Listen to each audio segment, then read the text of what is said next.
pues vamos a seguir sufriendo del riesgo, porque va a haber construcciones que van a colapsar, y por sí el sismo no es el problema, ¿no? El sismo en sí no es el problema son las construcciones mal hechas que son susceptibles a colapsarse, porque ellas son las que matan a las personas. Síguenos en nuestro canal de YouTube y activa las notificaciones. Puedes hacerlo desde la aplicación o escaneando el siguiente código QR, que te llevará directamente a nuestro canal para suscribirte.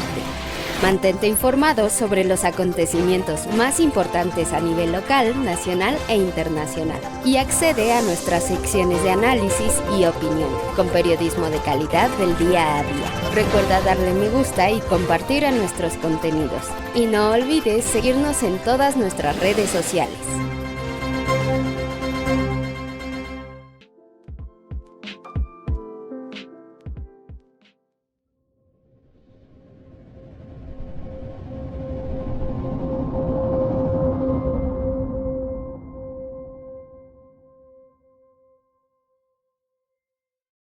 Buenas noches a nuestros amigos de la Jornada de Oriente. Los saluda con gusto Patricia Méndez en otra emisión del programa Las Reporteras.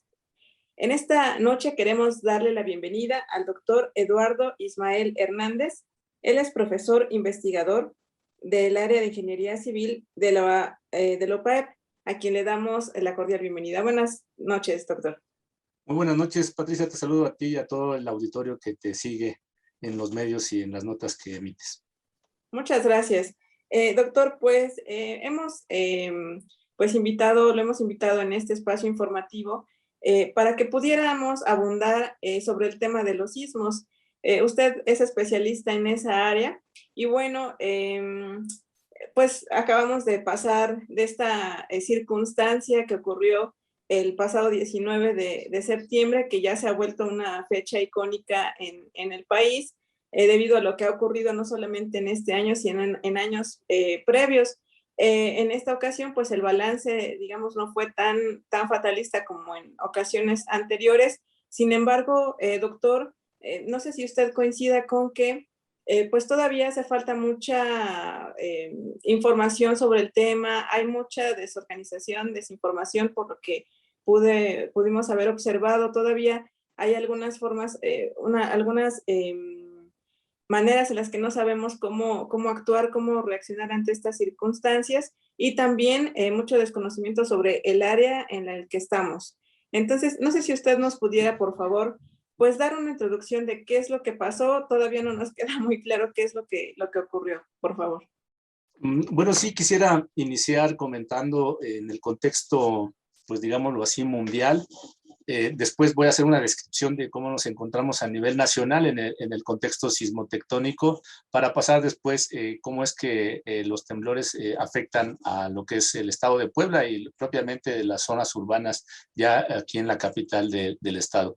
En este contexto es importante recalcar a todas las personas de mencionar que los temblores son fenómenos naturales. Eso ya lo sabemos. De hecho, en muchas ocasiones que hemos tenido estas manifestaciones de energía de la naturaleza, que finalmente los sismos son energía, pues aclarar esa parte porque es importante. La otra parte también que es de interés mencionar es que desafortunadamente los temblores son fenómenos aleatorios, y para entender un poquito el contexto de qué es lo aleatorio, es muy sencillo entenderlo cuando nosotros, por ejemplo, hacemos el juego de azar al lanzar una moneda al aire y antes de lanzarla no sabemos a ciencia cierta cuál va a ser el resultado, si va a caer cara o va a caer cruz. En ese contexto es la incertidumbre o el fenómeno aleatorio. Nosotros lo conocemos como fenómeno aleatorio, pero la gente normalmente usa el término de algo probable o algo al azar, ¿no? Entonces, en ese contexto, hay todavía muchas preguntas que responder en el tema de los sismos. Y bueno, ahí los científicos que se dedican al estudio de cómo es que se generan los sismos, cómo se propagan las ondas, son precisamente los sismólogos. En ese contexto, es importante también mencionar que los temblores tienen tres tipos de incertidumbres, digámoslo así. Uno de ellos es precisamente en el tamaño que son los temblores. Una de las medidas que se usan en el aspecto sismológico es la magnitud del temblor, que tiene que ver con cuánta energía se libera justo en las zonas de ruptura de las grandes placas tectónicas. La otra fuente de incertidumbre es que está asociada con el lugar o la zona o la región donde ocurren o pueden ocurrir los temblores en el futuro. Aunque se tienen establecidas ciertas regiones, pero es todavía prácticamente poco probable, ¿no? Estimar dónde va a ser el siguiente gran temblor en estos contextos de la incertidumbre. Y finalmente, la otra fuente de incertidumbre que envuelven a estos fenómenos naturales es precisamente la incertidumbre a lo largo del tiempo, ¿no? O sea, no se sabe todavía cuándo va a ser el siguiente gran temblor. Entonces, estas incertidumbres atienden a tres preguntas. ¿De qué tamaño va a ser el siguiente gran temblor? ¿No? ¿En qué zona o en qué región va a ser el siguiente gran temblor? Y lo más importante es, pues, ¿cuándo va a ser el siguiente gran temblor? Lo único que sabemos a ciencia cierta es que en nuestro país, por su forma, por el movimiento interno del material que compone nuestro planeta, pues precisamente ese movimiento interno, que es una manifestación de energía, se traduce en el movimiento relativo de las grandes placas tectónicas. Y aquí es donde yo quiero hacer pues de alguna forma, un contexto global. México desafortunadamente se encuentra en una de las regiones sísmicas del mundo de mayor peligro. Digámoslo, estamos en la región del cinturón de fuego que se le conoce, ¿no? O el cinturón circunpacífico, que este cinturón circunpacífico es prácticamente una gran placa tectónica, que es la placa del Pacífico propiamente, pero esta gran placa del Pacífico está interactuando con muchas otras placas tectónicas a lo largo y ancho del Océano Pacífico. Por ejemplo, Japón, pues, forma parte de este contexto sismotectónico, por mencionar uno de los países con mayor sismicidad. Pasando ya a la descripción de cómo estamos a nivel nacional, si nosotros nos miramos o fijamos la vista a nuestro territorio nada más, vale la pena comentar a las personas que México está en México, bueno, en el territorio nacional están interactuando 5 grandes placas tectónicas. O sea, además de la del Pacífico, pues está, por ejemplo, la de Norteamérica, que es donde prácticamente nos encontramos la mayoría de los estados, a excepción de Baja California, norte y sur. Y está la otra placa que está en el sur de nuestro país, en las costas del sur, precisamente la placa de Cocos. Pero además hay otras pequeñas placas, una, por ejemplo, enmarcada ahí entre los límites del estado de Nayarit, Jalisco y Baja California Sur, en donde está, digamos, la placa de la Ribera, así se le conoce. Y hacia el sur, precisamente en la zona que limita con Centroamérica, está interactuando ahí la placa de... precisamente de la que genera los temblores allá en Haití, ¿no? En este contexto sismotectónico, es la placa del Caribe, le llaman. Entonces, dada la interacción de estas 5 grandes placas, en México tenemos el problema de la interacción directa de choque, digámoslo así, un movimiento, digamos, frontal entre la placa de Norteamérica y la placa de Cocos, y ahí es donde se conoce que tenemos la zona de subducción. De hecho, una clasificación muy particular de este tipo de movimiento de las placas, que es en compresión, precisamente está en los límites de la placa de Cocos y Norteamérica. Y vale la pena comentar que en esta interacción de la de Cocos y Norteamérica se genera, pues, un buen porcentaje del orden del 80% de la sismicidad de nuestro país. Todos los días está temblando en esa zona, ¿no? Y en ese contexto, pues, el temblor del 19 de septiembre de 1985 fue un sismo de subducción. El temblor del 19 de septiembre de este año ya, del 2022, también fue un temblor de subducción. Y como ejemplo, ya para centrarme a lo que es el estado de Puebla, nosotros recordamos hace 5 años, tuvimos 2 temblores importantes. Tuvimos el temblor del 7 de septiembre del 2017. Este temblor de magnitud 8.2 ha sido el más grande registrado en los últimos años, ¿no? Después del de 1985, pues tuvimos este gran temblor de 8.2 en las costas de Chiapas y Oaxaca. Este temblor, según los sismólogos, tuvo un mecanismo de falla o de dislocación conocido como temblor de fallamiento normal o deslizamiento de extensión.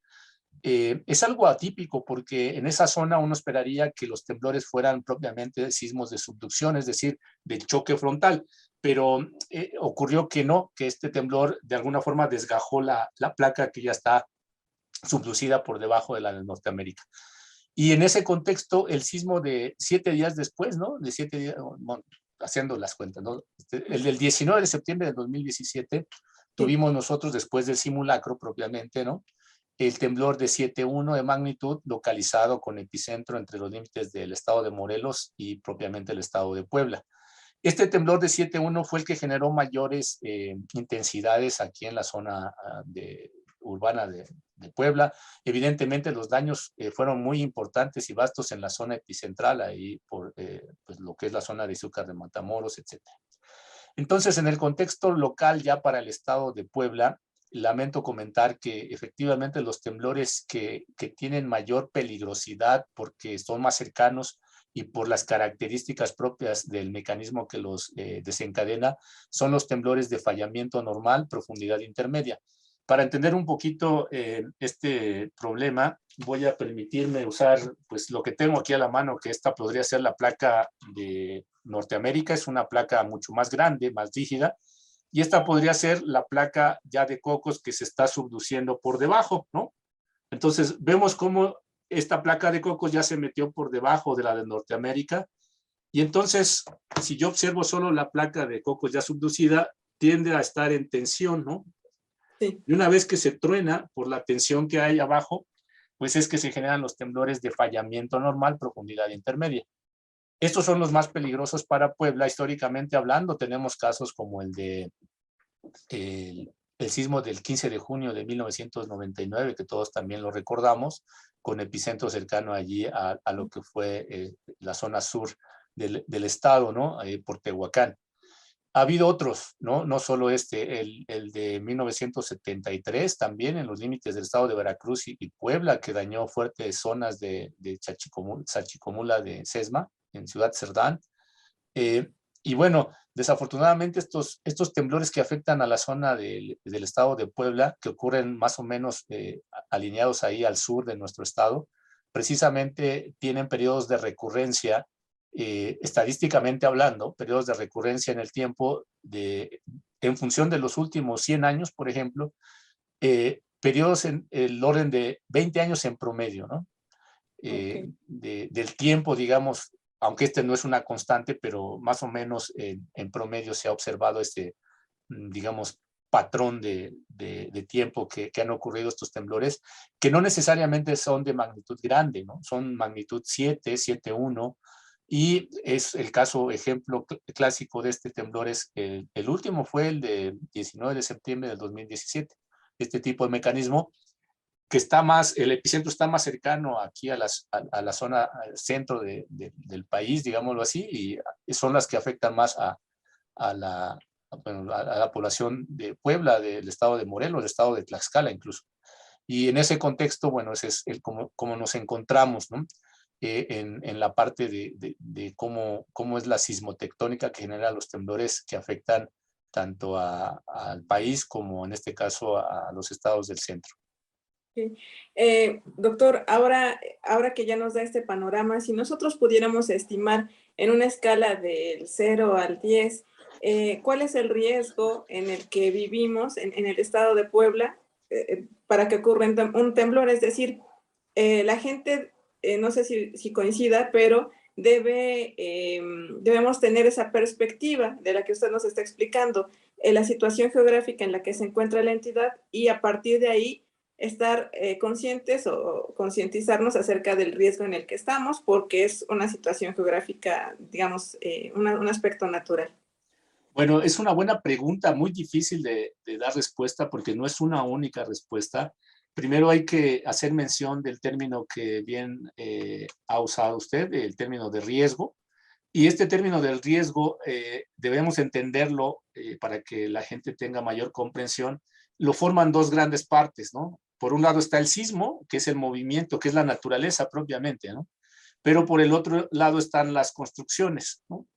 Entonces, en esa combinación de factores son dos: el sismo, que es la amenaza, es el fenómeno que todavía no conocemos muy bien, ¿no? Esa es la realidad.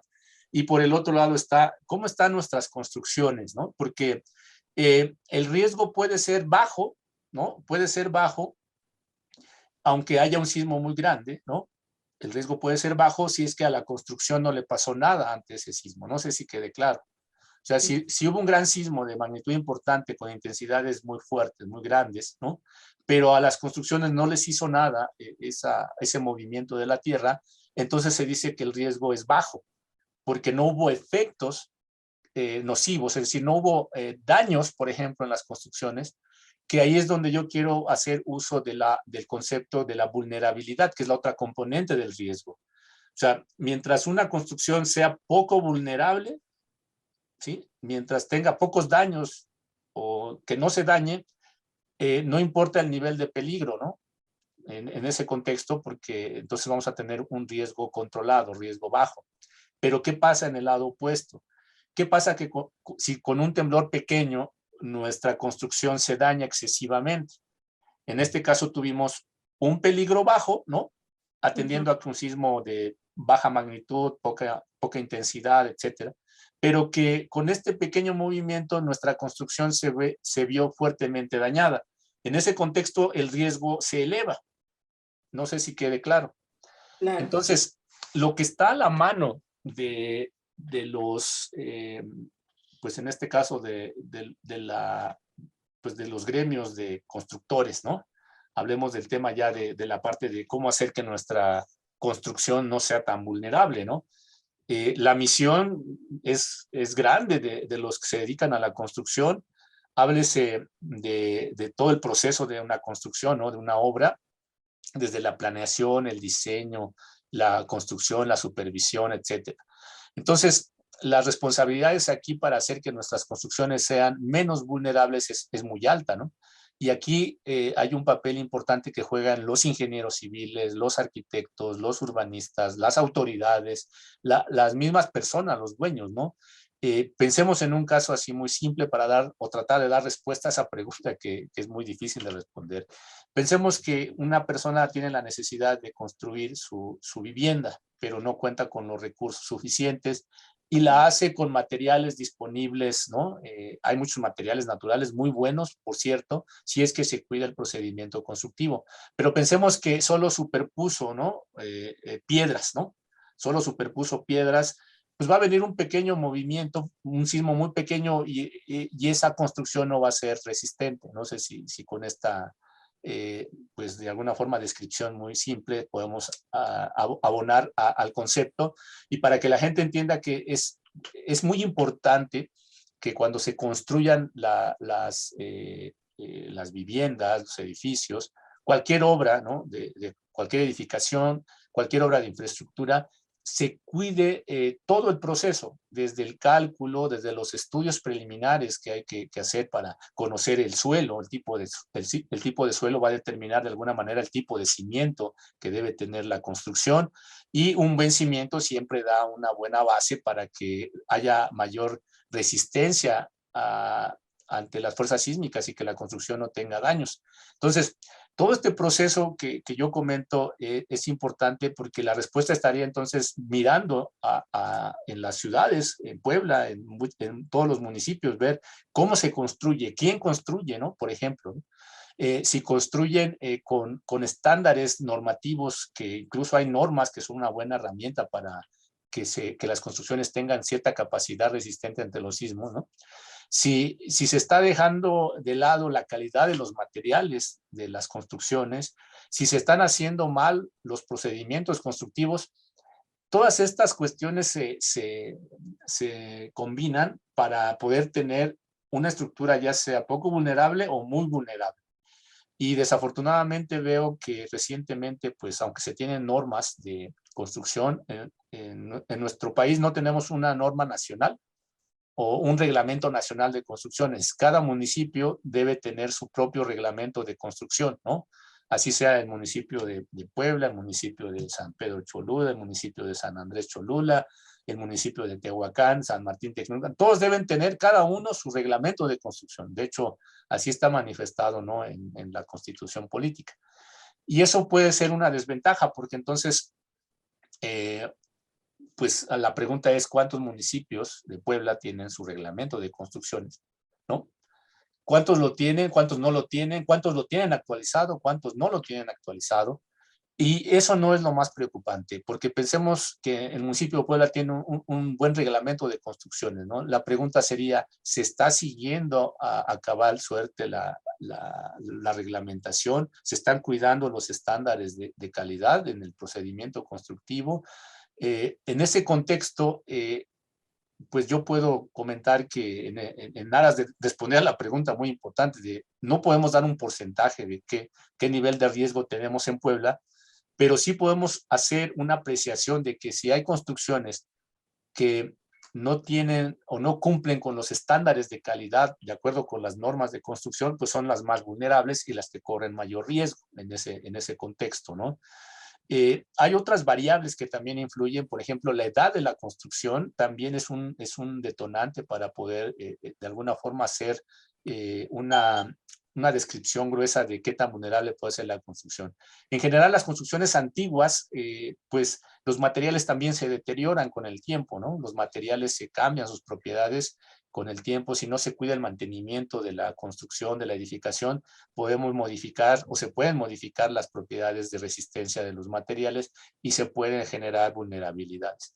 Otra fuente de vulnerabilidad en las construcciones son precisamente la forma que tiene, la geometría, pues, o sea, cómo es la estructura, cómo es la construcción. Se ha evidenciado en muchos sismos que construcciones que tienen de alguna forma asimetrías, es decir, tienen una parte es más grande que otra parte, ¿no? Digámoslo así, ¿no? En ese contexto, el comportamiento que tienen esas construcciones ante los sismos es muy variado, mucho más variado que una construcción, digamos, simétrica. Y eso le puede aportar y abonar a vulnerabilidad adicional a la construcción. Entonces, todas estas series de factores que yo acabo de mencionar son los que sí podemos controlar como sociedad, ¿no? Ya dije, si no hay norma, hay vulnerabilidad y hay mayor riesgo. Si hay norma pero no se cumple la norma, hay mayor vulnerabilidad y mayor riesgo. Si hay muchas construcciones, digámoslo así, antiguas que no han tenido un mantenimiento correcto, un mantenimiento adecuado, pues se eleva la vulnerabilidad y el riesgo, ¿no? Entonces, hay otro aspecto importantísimo que no he mencionado sobre la vulnerabilidad y tiene que ver con un fenómeno socioeconómico, entiendo yo, es el aspecto de la autoconstrucción. Es decir, que las propias personas solo contraten los servicios de los albañiles. Es sabido, efectivamente, quien ejecuta la obra es un albañil necesariamente, pero el albañil tiene que seguir las recomendaciones que le da el ingeniero, ¿no? El que calculó la obra, el que hizo el diseño arquitectónico, en este caso el arquitecto, ¿no? Porque nos hemos dado cuenta de que como su conocimiento es muy valioso, pero es de alguna forma empírico. Muchos albañiles no saben cuál es el efecto nocivo que tienen los temblores en las construcciones. Entonces, la autoconstrucción, y eso se ha demostrado en México en muchos sismos, como el del 7 de septiembre del 2017, en que muchas de las casas que se cayeron allá en lo que es el estado de Oaxaca, eran precisamente producto de la autoconstrucción, ¿no? Entonces, aunque hay intentos de poder de alguna forma dar recomendaciones básicas para que la gente que no tenga el recurso para poder contratar los servicios del especialista en la construcción, que en este caso serían los ingenieros civiles o los arquitectos, pues hagan de alguna forma el proceso constructivo correcto y con ello pues no digamos, no generar la vulnerabilidad en su construcción. Desafortunadamente, pues yo creo que todavía hace falta mucha cultura porque pues yo creo que si se les enseña a las personas que van a hacer su propia casa, qué cuidados deben tener en los procedimientos constructivos, cómo deben de hacer los armados, por ejemplo, de las varillas, etcétera, pues se pueden mejorar muchas prácticas, ¿no? Y desafortunadamente siento yo que la otra parte, ¿no?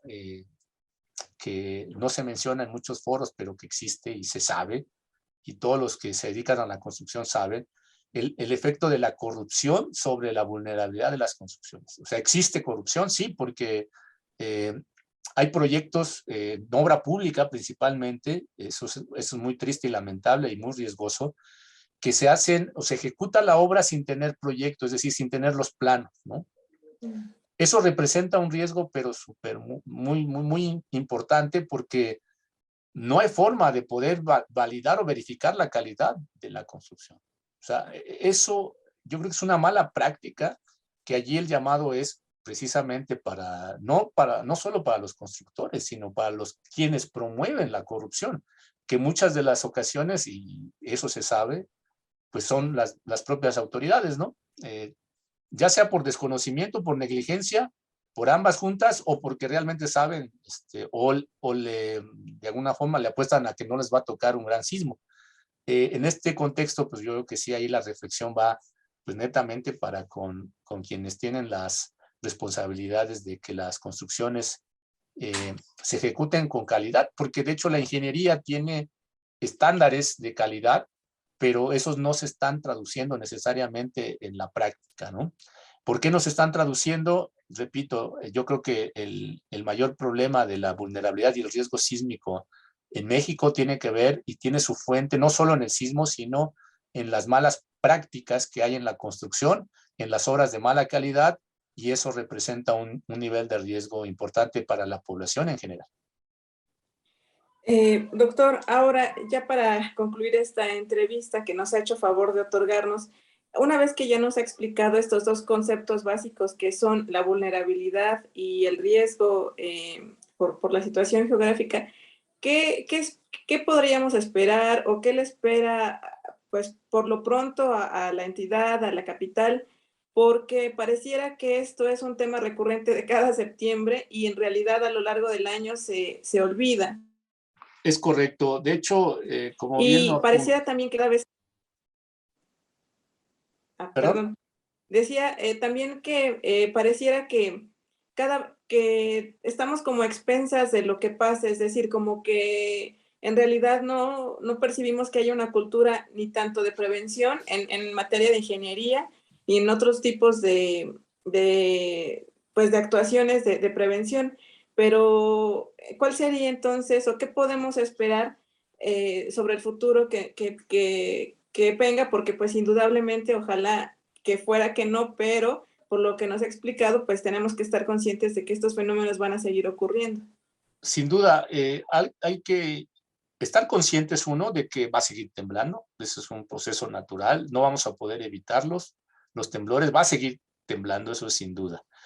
Y lo único que está a nuestro alcance como sociedad, ¿no? Y sociedad estoy hablando de todos los actores, ¿no? Empezando por las autoridades que tienen que ver con este tema de la mitigación de los riesgos, ¿no? A las autoridades que tienen que ver con el tema de la infraestructura, de la construcción de obras de edificios públicos o privados también, a las autoridades o a los ingenieros, por ejemplo, que tienen la responsabilidad de supervisar obras, ¿no? A los ingenieros que tienen que diseñar las obras, que tienen que construir las obras, a los arquitectos obviamente también, a todos los que tienen que, o los que intervienen en la cadena de, digamos, de la construcción, ¿no? Eh, Tienen que reconocer que todavía estamos aprendiendo de los sismos. Cada sismo nos deja algo nuevo, o sea, desde el contexto científico, técnico, en la investigación, cada temblor nos deja algo nuevo que aprender, pero no podemos permitir seguir en el contexto de ser reactivos nada más. De que viene el temblor y si no hubo daños, pues entonces ya no hago nada, ¿no? De decir, bueno, está bien, no pasó nada, entonces seguimos.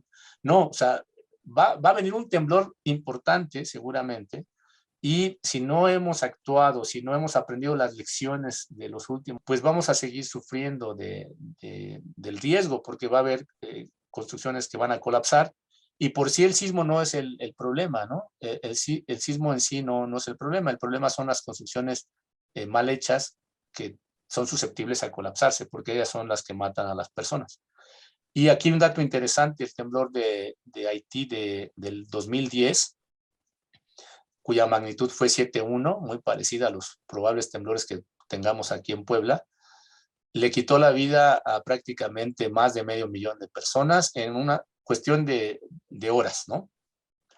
Más de 500.000 de personas es una cantidad bárbara. O sea, yo no me imagino, ¿no? No se ha podido recuperar ese país después de ese temblor que tuvieron hace ya 12 años. Y la pregunta es, no queremos que en algunas regiones de nuestro país suceda eso. Obviamente, esto puede sonar muy alarmista o de alguna manera así de prender los focos rojos, pero siento yo que la naturaleza nos está dando oportunidades, ¿no? Con estos eventos pasados de decir, tomen en cuenta en serio, tomen las previsiones necesarias y hagan su trabajo. Y siempre lo hemos dicho, la ingeniería da para eso. O sea, la ingeniería civil mexicana, la ingeniería sísmica mexicana tiene un reconocimiento internacional por sus aportaciones. O sea, las soluciones hay y las hemos manifestado en muchos foros. De hecho, en uno que vamos a organizar, no después de este temblor, de hecho este foro lo hemos organizado el año pasado, se llama Simposio Tlaxcalteca para la Reducción del Riesgo Sísmico.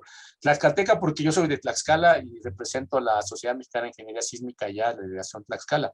Y entonces el año pasado hicimos ese ejercicio, ¿no? El año pasado no tuvimos sismo, ¿no? En septiembre, en el 19 de septiembre. Hicimos este foro, ahora lo vamos a repetir nuevamente, es el 29 de septiembre, y el objetivo de este foro es que los especialistas que van a hablar del tema de por qué colapsan las construcciones, efectivamente es una pregunta muy, muy amplia, ¿no? Y de alguna manera es importante que respondamos y que reconozcamos qué le toca a cada actor, es decir, qué le toca a las autoridades hacer, qué le toca a las universidades, qué le toca a los ingenieros, qué le toca a los arquitectos, qué le toca a los urbanistas, qué le toca a los medios de comunicación, ¿no? En este caso, este ejercicio que usted está haciendo con esta entrevista de alguna forma sirve porque se difunde la información pues científica de alguna manera, y esto permite conocer pues ante qué nos enfrentamos, ¿no? Y en ese contexto la invitación es abierta para todas las personas que quieran participar. Es en línea el 29 de septiembre a partir de las 16 horas y se difunde la información en la página de Facebook de la Sociedad Mexicana de Ingeniería Sísmica, Delegación Tlaxcala. Ahí pueden encontrar todo el programa. De hecho, pues es un esfuerzo ciudadano que hacemos desde la academia, desde la investigación, como gremios de ingenieros, de arquitectos, de urbanistas, para poder dar soluciones, ¿no? Dar soluciones a este tema. Lo único que se sabe, y con esto quisiera terminar, es que va a seguir temblando, ¿no? Eso es, vaya, no hay que ser experto para que la gente entienda de que va a seguir temblando. El problema sigue siendo el que no se sabe cuándo va a ser el gran sismo, ni dónde, ¿no? Entonces, en ese contexto, pues las acciones de prevención son vitales. Pues le agradecemos mucho, agradecemos al doctor Eduardo Ismael Hernández. Él es profesor investigador del área de Ingeniería Civil, especialista en sismos de la OPAEP. Muchas gracias, doctor, por esta explicación, por este tiempo que nos ha otorgado. Pues gracias a ustedes por el espacio y esperemos que sirva para algo la difusión y divulgación de esta información. Muchas gracias, doctor. Gracias a quienes nos siguieron en esta transmisión. Buen término de domingo.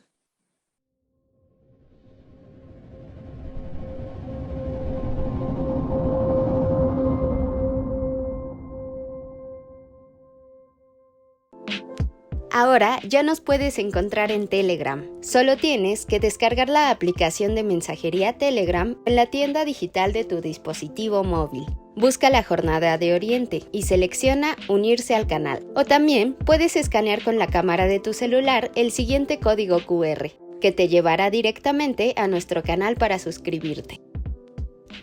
Mantente informado a lo largo del día con las noticias más relevantes de Puebla y no olvides también seguirnos en todas nuestras redes para más contenido.